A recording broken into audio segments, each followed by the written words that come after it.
Bueno, buenas tardes. Estamos esta tarde con el profesor doctor Javier Sánchez Bernal. Buenas tardes, Javi. Buenas tardes. Javier es doctor en Derecho Penal, doctor en Derecho por la Universidad de Salamanca y es profesor de Derecho Penal en la Universidad de Salamanca mismamente. Y Javier es un experto en todo lo que concerne a corrupción privada y corrupción en el deporte. Hemos visto a lo largo del tema 5 cómo el proceso de armonización internacional suele llevar consigo cierta ampliación del espectro de actuación del derecho penal. En el tema 6 lo hemos comprobado cuando hemos estudiado la evolución de la tipificación penal del terrorismo.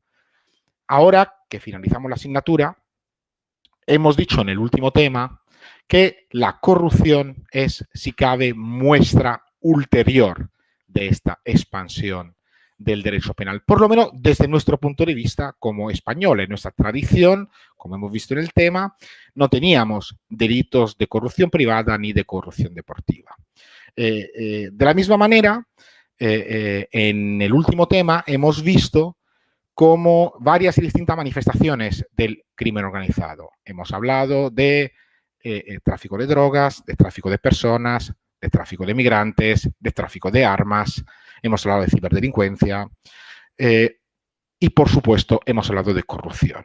Bien, tenemos que pensar que todos estos contenedores que hemos ido dibujando no son entre ellos estancos, sino que se trata de un espectro que forma un conjunto. De todo esto hablamos esta tarde con Javier y entonces lo primero que le preguntamos a Javier es, Javier, ¿qué es esto de la corrupción privada y de dónde viene? Bueno, gracias, Giorgio. Sé que tenemos un tiempo muy acotado, así que voy a tratar de dar algunas pinceladas de un tema que, como tú bien has introducido, es un tema bastante complejo. La corrupción privada viene básicamente, bueno, podríamos hablar que viene de la comprobación o de algunos hechos que sucedieron principalmente en el contexto europeo a mediados finales del siglo XX, del siglo pasado. Pero la realidad es que a pesar de que existían algunos ordenamientos jurídicos, como el alemán, que ya tenían un delito de corrupción privada en sus códigos penales o en sus normas penales, la expansión del derecho penal en este ámbito se produce fundamentalmente, como tú bien has indicado también, por la acción de las instancias normativas supranacionales, de las organizaciones supranacionales. Y en concreto, bueno, pues podríamos hablar de una colección de normas que en los años 90 del siglo XX, incluso en los primeros 2000, pues han ido solicitando a los Estados miembros de las, como digo, de la Unión Europea, del Consejo de Europa, la tipificación de estos comportamientos. Básicamente podemos hablar o hablamos de tres normas fundamentales que, como ya has podido mencionar, ya han sido estudiadas por los alumnos. La corrupción privada se regula o se solicita a los estados su regulación, su tipificación penal en el Convenio Penal sobre Corrupción del Consejo de Europa, en el marco del Consejo de Europa, el año 99, en la Convención de Mérida de Naciones Unidas del año 2003 y, del mismo modo, en una norma de derecho comunitario, concretamente en la decisión marco 2003-568, Justicia y Asuntos de Interior, la 2003-568 JAI, dicho de una manera rápida. ¿Y qué es esto de la corrupción privada? Bueno, es que todos nosotros habíamos estado muy acostumbrados a identificar únicamente corrupción con funcionario público, sea este nacional o sea extranjero.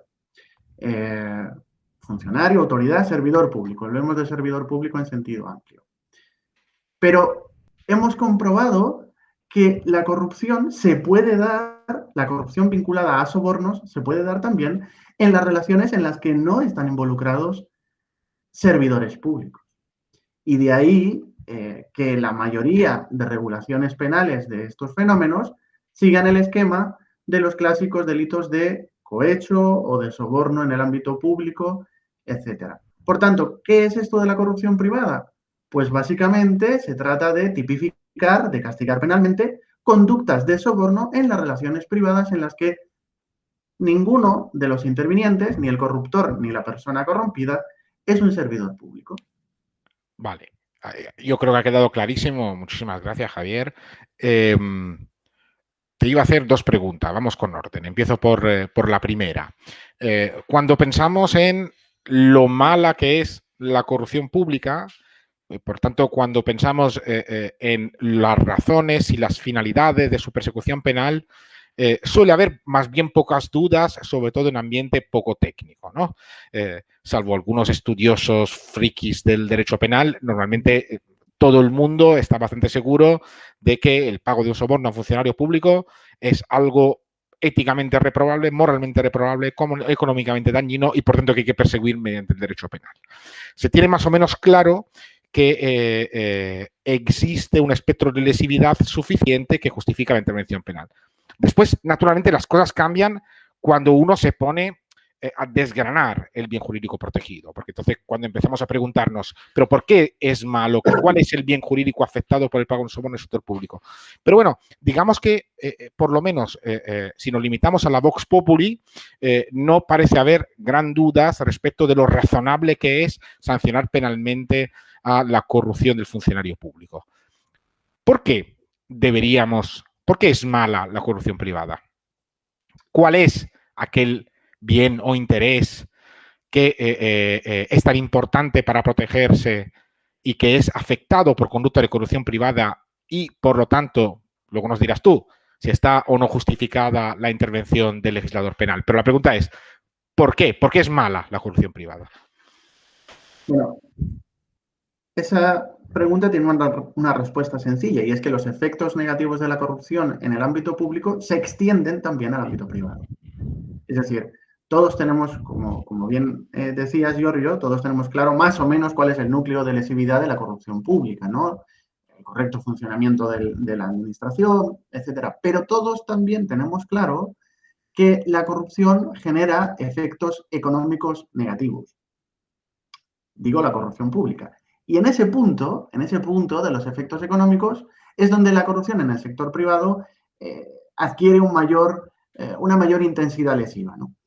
Digamos que la razón, la ratio legis, digamos, la razón de castigar penalmente la corrupción privada tiene que ver precisamente con eso, ¿no? Con los efectos económicos de la corrupción. Y en concreto, aunque esto tampoco es pacífico, luego si quieres lo hablamos, pero en concreto, la necesidad de proteger las relaciones económicas en los mercados y más específicamente la competencia entre competidores en un determinado mercado, es lo que justifica, al menos según la voluntad del legislador, la tipificación penal de la corrupción privada. Decía, no quiero que esto sea un monólogo, pero decía que no es pacífico porque ahí entraríamos en algunas dificultades, a la hora de definir bienes jurídicos, y entraríamos en que hay países que entienden que la corrupción privada protege, como digo, la competencia leal en el mercado, otros que protegen en realidad algo así como los intereses dentro de la propia empresa, las relaciones de fidelidad entre el subordinado corrupto y su principal, incluso el ordenamiento italiano, que tú conoces mucho mejor que yo, evidentemente, habla de los intereses patrimoniales de las empresas, ¿no? Pero como vemos, todas las corrientes, ¿no?, basculan en esa protección de los intereses económicos, y es ahí donde creo que tiene su razón de ser la corrupción privada. Sí, yo normalmente cuando me ha tocado hablar de este tema solía poner un ejemplo modificando un poco un caso pseudo real de una empresa de coche, pensemos en, yo qué sé, BMW, que para elegir el proveedor de neumáticos acepta el soborno de una empresa que fabrica neumáticos. Inmediatamente vemos cómo lo normal será que la consecuencia de la elección del proveedor con base en el pago de un soborno implicará la adquisición de neumáticos peores a un precio más caro. Porque claro, el que paga el soborno querrá naturalmente repercutir lo que ha pagado en el coste del neumático. Con lo cual, uno, BMW podría verse perjudicada económicamente al estar comprando neumáticos peores y más caros. Dos, los demás productores de neumáticos que producen mejores neumáticos a un menor precio pueden decir, oye, tú me has preterido, ¿sabes?, de forma desleal porque te ha pagado un soborno. Y por último, cuando yo voy a comprarme el BMW, probablemente me encontraré con un coche más caro y de menor calidad. Y entonces, ese era el ejemplo en el que yo pensaba cuando te estaba escuchando, que efectivamente me parece que es exactamente lo que tú has dicho. No obstante, sí que he escuchado últimamente, yo no sé qué opinas tú de esto, he escuchado últimamente muchas voces críticas, sobre todo en España, de cara a la tipificación de este delito. Hay quien ha dicho, bueno, esto no hacía falta hacer un delito de esto, ya teníamos normas de competencia. ¿Tú qué opinas? ¿Cuál es tu opinión? Es una pregunta muy difícil. Permíteme que antes de contestar rice un poquito más el rizo, porque aparte de la propia empresa, los competidores y el consumidor, hay quien dice que hay un interés público detrás, y lo enlazo con la pregunta que me acabas de hacer. Es decir, hay un interés público también en la tipificación de la corrupción privada. ¿Y cuál es ese interés público?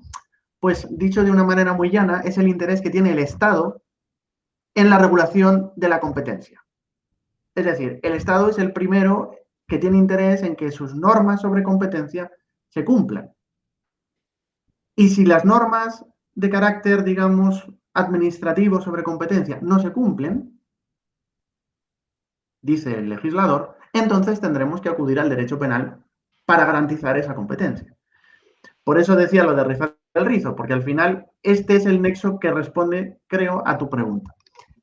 Muy bien. Claro, mi opinión personal, ¿es necesario un delito de corrupción privada? Pues honestamente creo que sí, pero no el delito que tenemos. ¿Por qué? Bueno, pues porque si no estoy equivocado, no quiero tampoco ser excesivamente categórico, pero hasta donde yo sé, todavía hoy el delito nace en 2010, estamos en 2020, ha sido reformado en 2 ocasiones. Todavía hoy no existe ninguna sentencia firme que aplique en España el delito de corrupción privada. Luego hablaremos del deporte, pero hablando de la corrupción privada empresarial, no existe. Entonces, algo está fallando. Si necesitamos un delito, tal vez lo que no necesitemos sea un delito como el que está configurado en nuestro Código Penal. Sí, mira, yo como anécdota, que seguramente a los alumnos le podrán llamar la atención, en teoría, ¿no?, yo cuando me he ocupado de este tema hablaba de BMW, de grandes empresas, de multinacionales. Después me ha sucedido que hace 4 meses una amiga italiana que es abogada me llamó para pedirme asesoramiento y me dijo que tenía que defender un caso de corrupción privada en Italia. Inmediatamente yo me emocioné porque pensé, qué bien, por fin una aplicación de un caso, y ya estaba pensando, digo, será una multinacional, un BMW, no sé cuánto.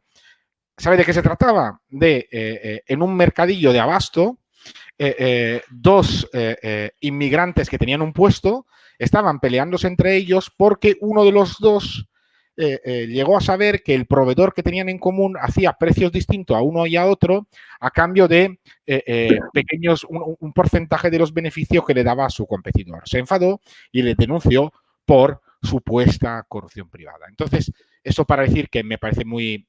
que está muy bien tu razonamiento, y yo estoy totalmente de acuerdo contigo, y creo que los alumnos deben quedarse con la idea que, si es cierto que hemos dicho que el proceso de armonización internacional del derecho penal suele llevar consigo cierto aumento del ámbito de lo penalmente relevante, pero no necesariamente este aumento del ámbito de lo penalmente relevante es malo. De por sí no es malo. Ahora, naturalmente, es muy bueno tu argumento, y es un argumento que yo creo que hay que trasladar con fuerza a los alumnos, que es, antes de decir que un tipo penal sirve o no sirve, si lo tenemos, o si tenemos que decir si un tipo penal sirve o no sirve, saber cuántos casos ha habido y de qué han ido los casos que ha habido, yo creo que es una cosa que hay que preguntarse.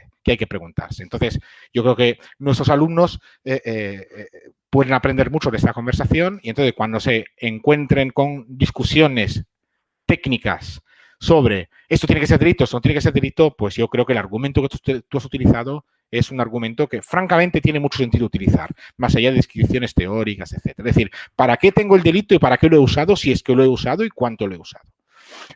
Dicho eso, Javi, tú en el año 2018 escribiste una monografía sobre el delito de corrupción deportiva.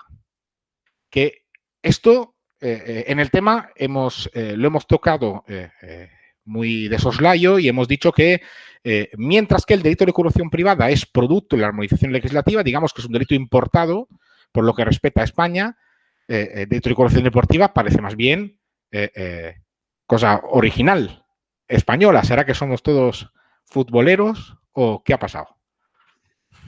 Bueno, aquí, con tu permiso, y si algún legislador me escucha, pido que encuadre esta conversación en la sana crítica que nos corresponde a los teóricos, porque voy a ser muy crítico. Bueno, la realidad es que el delito de corrupción deportiva nace porque una asociación se lo pide al gobierno. Voy un poquito más allá.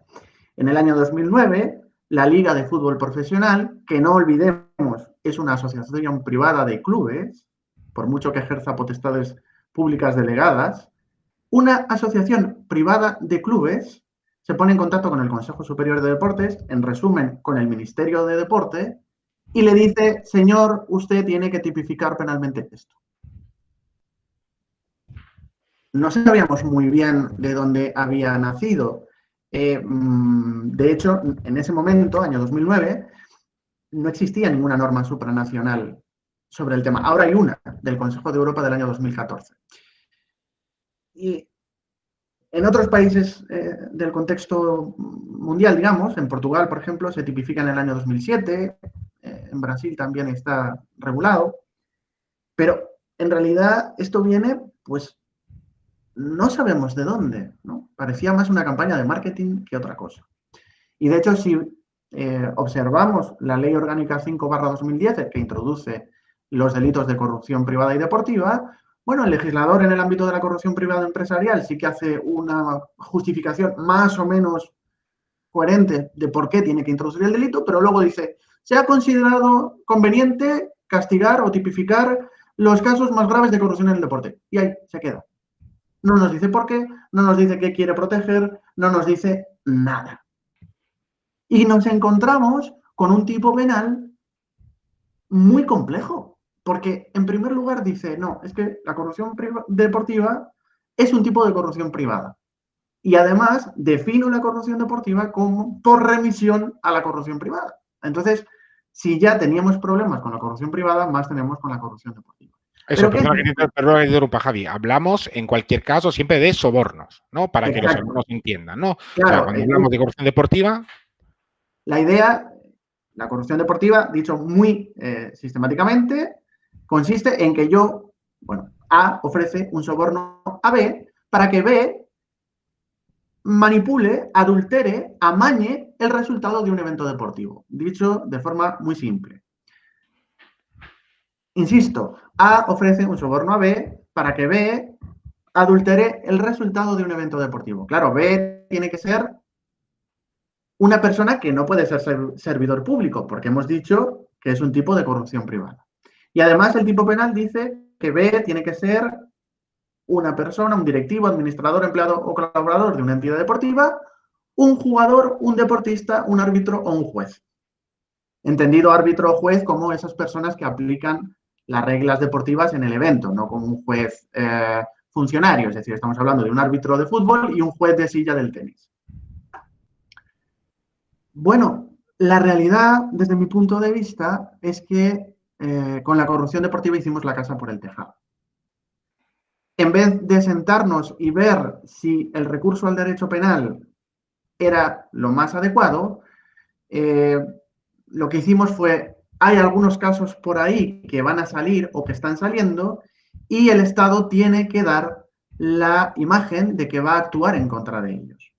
Y prueba de lo que digo es que decía hace unos minutos que no hay casos o no hay sentencias firmes que apliquen la corrupción privada, pero sí hay bastantes casos en investigación e incluso ya sentenciados que han aplicado la corrupción, el delito de fraude o de corrupción deportiva. No sé si nos quieres contar alguno. ¿Hay alguno que te ha llamado la atención o ninguno en específico que merece ser contado, tú crees? Bueno, tenemos básicamente hay dos sentencias importantes. Quizá la más importante, porque ha sido muy reciente, es la de un caso futbolístico de la Liga de Fútbol Profesional del año 2011, un partido Levante-Zaragoza. Bueno, esa sentencia ha sido relevante porque el tribunal ha absuelto de corrupción deportiva a todos los implicados. ¿Y de qué se les acusaba, más o menos, si te acuerdas, Javi? Sí, lo que era un caso relativo a las famosas primas en las últimas jornadas de liga. Primas que, por otro lado, en nuestro fútbol y también en el italiano, eran muy comunes en las últimas jornadas de liga, ¿no? Este club que necesita que este otro pierda, le pasa un maletín. Básicamente era un Y caso ahí de es prima. cuando el concepto de prima se va acercando al concepto de soborno, ¿no? Claro, justamente iba a comentar que, vamos a ver, hay que distinguir dos cosas. Uno puede recibir una prima de su propio club, sí, y desde el punto de vista penal nada hay que decir. Es decir, yo soy jugador del Real Madrid, ya quisiera yo, entonces mi club me dice, si tú ganas la Champions, tú eres mi trabajador, si haces bien este trabajo, te voy a dar un incentivo añadido a tu sueldo. Bueno, desde el punto de vista penal, nada hay que decir. Igual que cualquier directivo de una gran empresa puede cobrar por objetivos. Por tanto, las primas que uno recibe de su propio club, en principio, nada que decir. El problema viene, y donde las primas se asemejan a los sobornos, es cuando las primas vienen de otros clubes, ¿no? El club A necesita que el club B pierda, entonces lo que hace es que a un tercer club que juega contra el B va a sobornar a X jugadores, etc.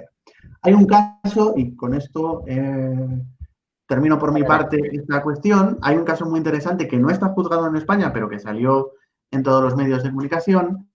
Es un caso del año 2017, si no me falla la memoria. Es un partido de la segunda división B, que es la tercera división, la tercera categoría del fútbol español, entre el filial del Barça, el Fútbol Club Barcelona B, y el Eldense. Partido que termina con un resultado de 12-1 y la investigación policial demuestra conexiones con algunos grupos de delincuencia organizada italiana que habían apostado a ese partido y en concreto a resultados muy específicos. Que el Barcelona B ganara por 8 goles o más al final de la primera parte, resultado 8-0. Estoy hablando de memoria, pero creo que la apuesta era algo así. Y que al final el Barcelona B ganase al final del partido por 11 goles o más, resultado final del partido 12-1. Entonces, y esto lo vinculamos y cerramos un poco el círculo con el inicio de la intervención, quizá la razón de ser de la corrupción deportiva tenga que ver con que nos hemos dado cuenta que es uno de los nichos más importantes de delincuencia organizada en nuestro contexto globalizado de hoy en día, especialmente si hablamos del fútbol, especialmente si hablamos del fútbol profesional y en concreto de algunas competiciones.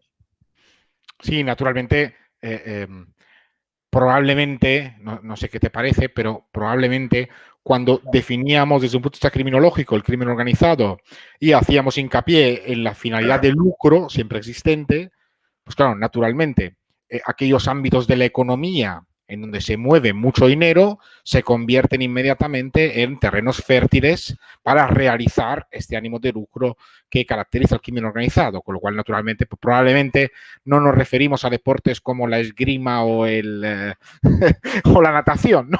Vamos a cuestiones un poco más de fuste.